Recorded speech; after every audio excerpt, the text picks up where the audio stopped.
Ever found yourself in a dream where the impossible became, well, real? Maybe you're flying, or falling, or having a chat with a talking squirrel.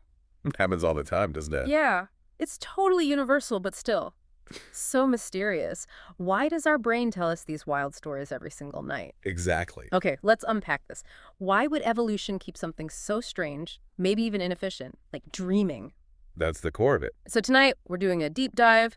We'll look at the science, the psychology, maybe even some older ideas, trying to get a full picture. Yeah, a connected understanding. It's not just one single thing. So before we get into the why, maybe just quickly, what are dreams from the brain's point of view? Right. Good place to start. So when you sleep, your brain isn't just off, especially during REM sleep, that's rapid eye movement. Mm-hmm. Your brain lights right up, almost like you're awake, activity-wise. Wow. And that's when the most vivid story-like dreams tend to happen.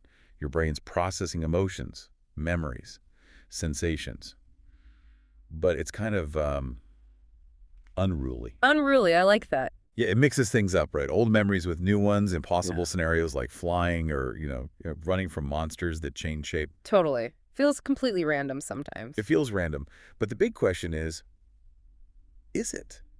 Or is there, a purpose behind all that chaos? Okay, so let's tackle that. What's the first big idea? You mentioned emotions. Exactly. Emotional processing. Think of it like nightly emotional housekeeping. Housekeeping, okay. All the feelings from the day, stress, joy, anxiety, frustration. Your brain kind of replays the feelings, not always the events, in the safe space of a dream. Like practicing emotions without real consequences? Overnight therapy, maybe? Sort of, yeah. Or rehearsing them. That's why, when you're really stressed or anxious, your dreams often get more intense, right? Definitely happens to me. Your brain's working overtime to process that emotional load. So is there solid science behind this, like brain scans or something? Oh, absolutely. Research shows a clear link. During REM sleep, parts of the brain tied to emotion, like the amygdala, the fear center, are super active. Okay. But the logical part, the prefrontal cortex, is quieter. And interestingly, some stress hormones are less active too, so you can revisit emotional memories without the full stress response. It helps detach the sting. Detach the sting, that's a great way to put it. A really powerful, though sad, example is with PTSD. People with PTSD often have these incredibly intense, repetitive nightmares. Right, I've heard about that. It's their brain's desperate attempt, really, to process and integrate the trauma. It's trying to file it away as a memory, not a constant raw threat. It's heavy stuff, but shows how vital that processing is. Wow. Okay, so emotional regulation is a huge piece. But you said there's more. Oh yeah, that's just the start. Another massive function seems to be memory consolidation. Like filing things away. Exactly. Like a librarian working the night shift, sorting through all the information you took in during the day, facts, faces, conversations, skills. But a lot of data. It really is. So your brain sorts it, decides what to keep, what to toss, and strengthens the important stuff. And dreams might be a kind of side effect of that. Yeah. Fragments of memories, surface faces, places. So that weird dream where my old school, my boss, and a pizza place were all mixed up, that was memory consolidation. Quite possibly. Your brain is cross-referencing, making connections, maybe finding new ways to link information.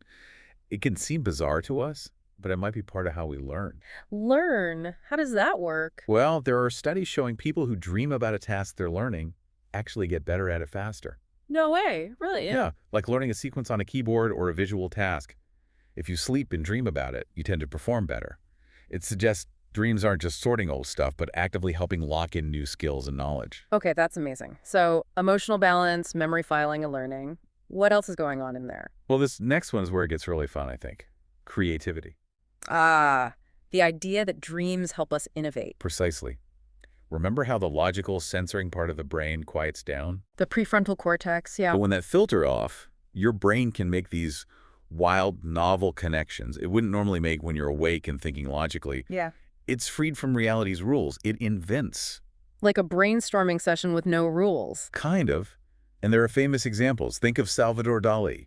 The painter with the melting clocks? That's the one. He had this technique, napping with a key in his hand. Oh, yeah, I read about this. He'd hold it over a plate. Exactly. As he drifted off, the key would fall, clatter on the plate, and wake him up. He'd immediately sketch the bizarre images from that half-dream state. He was deliberately mining his dreams for surreal ideas. Incredible, just capturing that raw, uncensored stuff. And then there's Kekulé, the chemist. Struggled with the structure of benzene for ages. How did a dream help him? He dreamed of a snake biting its own tail. The Ouroboros symbol. Ah, the circle. Bingo. He gave him the idea that benzene was a ring structure, a huge breakthrough in chemistry. Wow. And wasn't there a song? Paul McCartney claimed the entire melody for Yesterday came to him fully formed in a dream. He thought he must have accidentally stolen it at first. That's just mind-blowing. So dreams are like our personal, built-in creative lab. It certainly seems like they can be. A place where rules don't apply and innovation can just happen. Okay, that's a pretty cool function. But you mentioned earlier something about survival. That sounds more primal. Yes, exactly. Let's shift gears a bit. This is the threat simulation theory, evolutionary psychology stuff. Threat simulation, like a fire drill in your head. That's a great analogy. The idea is your brain runs scary scenarios, being chased, attacked, lost while you're safe in bed. It's mental training. Nature's VR, maybe? Okay, I can see that. Explains why so many dreams are stressful or scary. All right. It gives a reason for all those common anxiety dreams. Think about our ancestors. Life was dangerous. Predators, other dangers. Yeah. So if your brain practiced escape routes or dealing with threats while sleeping, maybe you'd react better when a real danger popped up. It could have given a real survival edge. Subconscious survival training. Huh. And even today, nightmares, as awful as they feel, might serve a purpose. Rehearsing for the worst, maybe making us a bit more prepared or resilient if something bad does happen. It's uncomfortable, but potentially protective. A protective function even for bad dreams. That's a fascinating twist. So survival, creativity, memory, emotion. But people have been obsessed with dreams forever, right? Long before this science. Oh, absolutely. For millennia. Ancient Egyptians had dream dictionaries, thought they were messages from the gods. Messages from gods. Wow. The ancient Greeks had dream temples, places people would go to sleep hoping for divine guidance or healing through dreams. Dream temples. Seriously. Seriously, ask Clepians. And many indigenous cultures view dreams as sacred journeys, ways to get wisdom, healing, connect with ancestors or spirits. Yeah. It wasn't just brain noise, it was vital information. That's a completely different perspective. And then came the psychologists, like Freud. Right. Freud saw dreams as the royal road to the unconscious, revealing hidden desires, all disguised in symbols. Wish fulfillment idea. Yeah.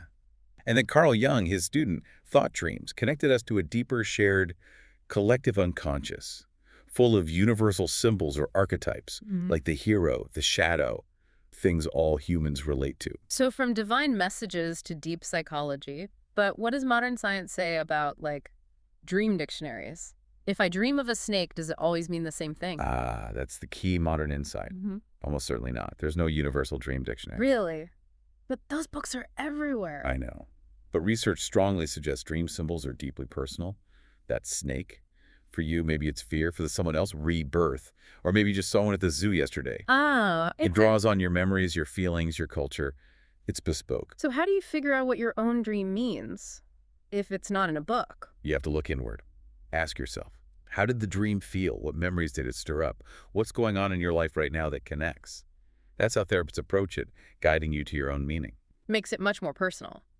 But why do some people remember dreams all the time, and others, like me sometimes, draw a total blank? Yeah, common question. Several reasons. Brain chemistry plays a role. Yeah. But a big one is simply when you wake up. If you wake up right out of REM sleep, you're much more likely to recall the dream. Ah, timing. Exactly. Wake up later or jump right into your day, and those fragile dream memories just, poof, they evaporate fast. So if I want to remember more, I need to catch them quickly. Pretty much. Keep a notebook by your bed. The moment you wake up, before you move or think about anything else, jot down anything you remember.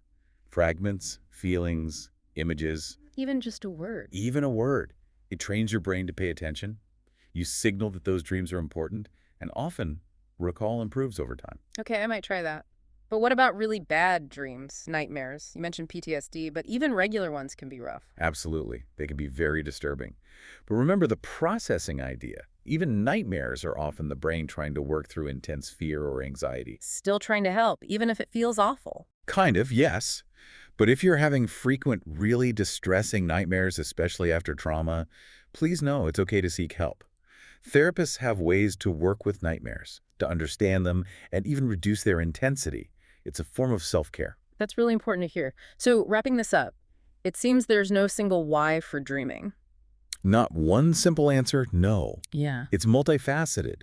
We dream to process emotions, store memories, rehearse threats, spark creativity, explore ourselves. It's all woven together. A whole suite of functions. Exactly. It's complex and vital. So dreams are like the mind's own private theater where reality and impossibility mix. That's a beautiful way to put it. A theater just for you, reflecting your inner world. Every night. A unique show. Maybe that's the most amazing part. It's just for you. Yeah. So tonight, when you close your eyes, remember those weird, wonderful, sometimes scary stories. They're not just noise. Definitely not. They're your brain's way of working things out, of understanding you. Couldn't have said it better myself.